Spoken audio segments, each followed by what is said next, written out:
fights of all time, in every fight that's ever happened. But you look at those two separately, and you know, it wasn't their night tonight, and it wasn't an exciting fight. I would win against Anthony, but here I am with a broken jaw, learning the hard way. I'll heal. What just happened? What you just saw was, yes, Jake Paul finding out there's levels to this game. Yes, Anthony Joshua not having the greatest performance of all time, but him doing exactly what he had to do, what he needed to do for boxing, what he needed to do for himself. The internet exploded the moment Jake Paul went down in his long-rumored fight with Anthony Joshua. As soon as Jake hit the canvas, everyone looked at Dana White. The UFC president has spent years calling Jake Paul a hype-made boxer. Dana did not need to say much. His smile and short comments said everything. Many people felt he was proven right as real heavyweight power crashed into YouTube hype, turning Jake Paul's confidence into a harsh lesson watched by millions. Up in that calf kick, you know, the whole first round, he couldn't have had a better first round, and then he got caught. Do you feel it's one of those things where, like, he got caught, or is it one of those things where Hangman age might be catching up to him, he might be slowing down? Which one do you think it could be? Anthony Joshua stopped Jake Paul in the 6th round of their heavyweight fight. The knockout was brutal and sent Jake Paul to the hospital. The combat sports world immediately started talking about it. Jake's injuries were serious. He suffered a broken jaw and multiple fractures. After the fight, he had surgery that required titanium plates, and some of his teeth had to be removed. Thinking, for my own credibility, I've got to knock you out, but I've got to try and knock you out where I'm not hurting you as much as what I could if I unleashed. Yeah. And with the punch you said that he landed, it's not his best punch, it's his most powerful punch, right? Yep. And he's shattered his jaw in 2 places, right? So Anthony Joshua gets his 70 million, whatever it is. But I think he's sitting there thinking, thank God for that. Thank God. On a human level, I've come out, all right, I've sort of, not reputation, but I haven't hurt him as bad as what I could have. There should be an awful amount of people breathing a massive sigh of relief. Anybody that put that fight together, athletic commissions, like you said. It wasn't a fight. No, it wasn't at all. Like you said, it was a prize Yes. fight. It was an event. If Anthony damages him, he's got to live with that for the rest of his life. Absolutely. That's a lot of stress to deal with, you know what I mean? So I'm sure he's bleeding inside of relief. The team that have put him in there, that have negotiated that for him, but the authorities that put that on and commissioned it as a proper boxing match, I've no doubt. Does that go on his... Yeah, it's a professional boxing. Do you know what? If I was Anthony Joshua, I would be saying, I don't want that on my record. Well, But for the credibility of them putting the fight on, they would have said to him, no, we've got to say this. It's been commissioned. It's going to be a proper fight. And I found it, I love my boxing, but I just find the whole thing really, really unedifying. You said about get followers. You mentioned Tommy Fury. Tommy Fury is nowhere near his level of getting like a British title fight or whatever. Nowhere near. So it's basically he's like... Beat Jake Paul. Well, beat Jake Paul. But so but what I'm saying is that's 100. I stand by that, and I think Tommy would admit that. You know what I mean? To become a British champion is a very prestigious thing to do, and I think he would struggle to do that. But I think when I was reading, he got 5.6 or... Scans and x-rays showed that Jake Paul's jaw was broken in 2 places. This is known as a double fracture. After the fight, Jake drove himself to the hospital, where doctors confirmed the injury. His recovery was expected to take 4 to 6 weeks. Jake later shared pictures of the scans on social media and thanked fans for their support. Dana White had already said before the fight that this matchup was a bad idea. He believed Jake was not ready to face a former heavyweight champion like Joshua. After the knockout, many felt Dana's opinion was proven right. He even joked that fans wanted the fight just to see Jake finally get stopped. Oh, Jesus. That's a fucking bad idea. That's a bad idea. But let me tell you what. A lot of people watch that one. Will you watch it? Sure. You know what everybody's tuning in for on that one. I think everybody's going to get... Many boxing analysts said the outcome was clear from the moment the fight was announced. Some called the build-up and aftermath a Tom and Jerry show. Jake Paul spent months trash-talking and acting loud, while Anthony Joshua stayed quiet, calm, and patient. Once the fight started, the jokes ended quickly. Joshua's power, timing, and boxing intelligence completely overwhelmed Jake. The knockout surprised casual fans, but not serious boxing analysts. Oh man, great performance by Jake, brother. Come on, bro. Legend for that. He has such big balls getting in the ring with that guy, dude. Josh was a monster. He stayed in the whole time, and I'm really proud of Jake, dude. All my respect to him, bro. Whatever outlet. I mean, dude, he went 6.5 rounds with Anthony Joshua, one of the best in the world. So I got nothing to. And got up like 2 times. Talk about that. I mean, there's like other heavyweights that have caught that right hand who haven't got it. Nagano, so many people, bro, over him, right? Jake's got a tough chin, dude. I think he does whatever he wants after this. He's got such big balls, dude. He had to keep moving. That was the only strategy. People are going to say he ran around the ring. They don't understand fucking boxing.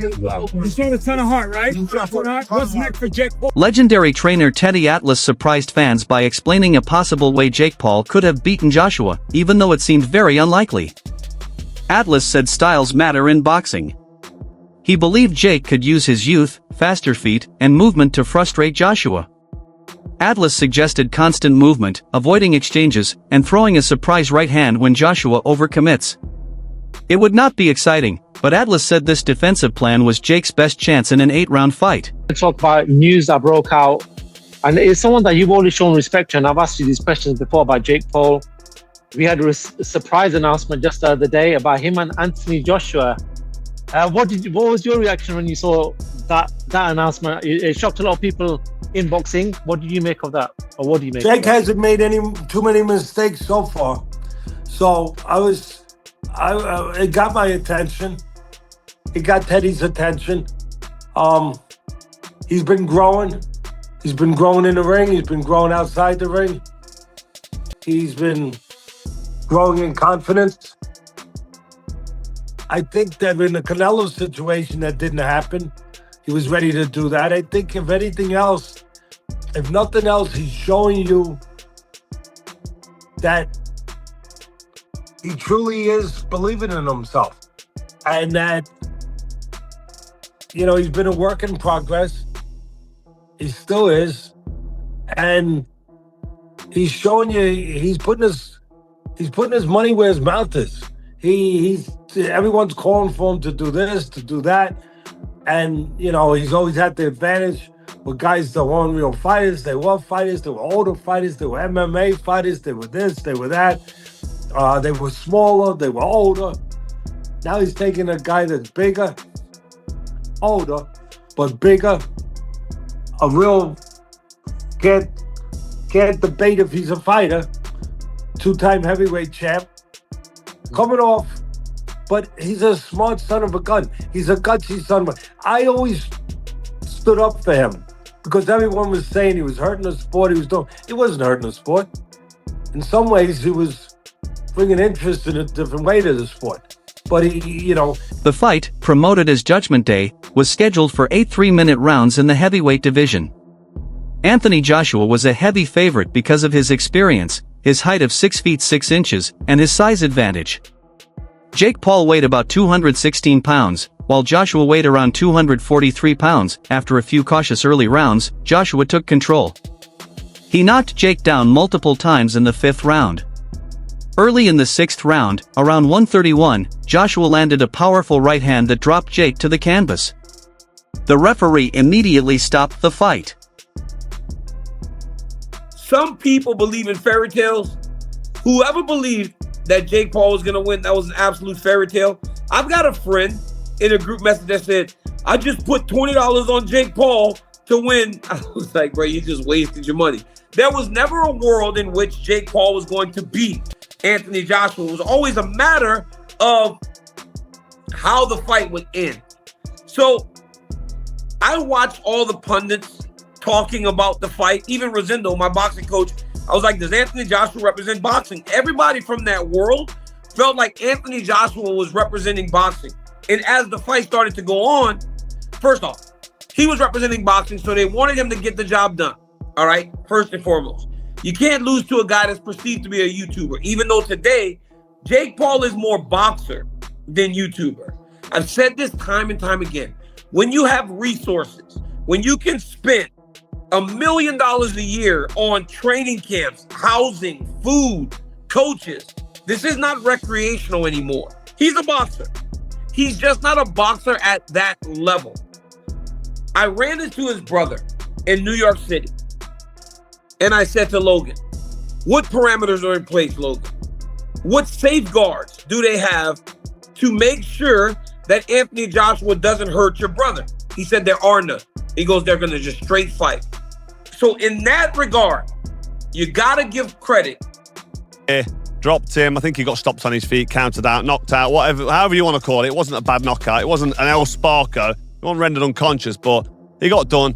He got it on the chin. He went over. He didn't beat the count. He was sort of up on his feet. But if I'm honest, the whole fight was terrible, wasn't it? It was just so bad. It was just shit, wasn't it? A proper bad fight for AJ. And let me start with AJ. AJ was following him around the ring a little bit, sort of pouring with the jab, putting the jab on the shoulder of Jake Paul, sort of putting him in the corner and not really pulling the trigger on the right hand. He didn't seem to be motivated to go in there and just smash Jake Paul into oblivion in the first 1 or 2 rounds, which I think he could have done. But he's been out of the ring 15 months, a bit slow on his feet, a bit ring rust maybe, and it's hard. When I used to spar novice amateurs, even when I was a world champion pro, if you're not motivated, sometimes you can have a couple of bad rounds and you're sort of looking at your opponent and a jab hits you or right hand hits you. And I think AJ was in a bit of a daze early on, just walking him around, touching the jab on his shoulder, not really pulling the trigger on the right hand. Didn't look like he got out of first gear. Jake Paul was just on pure survival mode from round 1 right through to round 6. I don't know if he's got a moral victory going 6 rounds. Maybe he has. People might give him credit for going 6 rounds, but he got in there and just survived. He just went in there and ran like a chicken from round 1 right through to round 6 when he got splattered. And it's just, you can't really justify what he's done because this is supposed to be a professional sanctioned boxing match. And I think it brings the integrity of the sport down when somebody like AJ is a 2-time world champion, can't get in there and just completely dismiss somebody like Jake Paul, who I've said for ages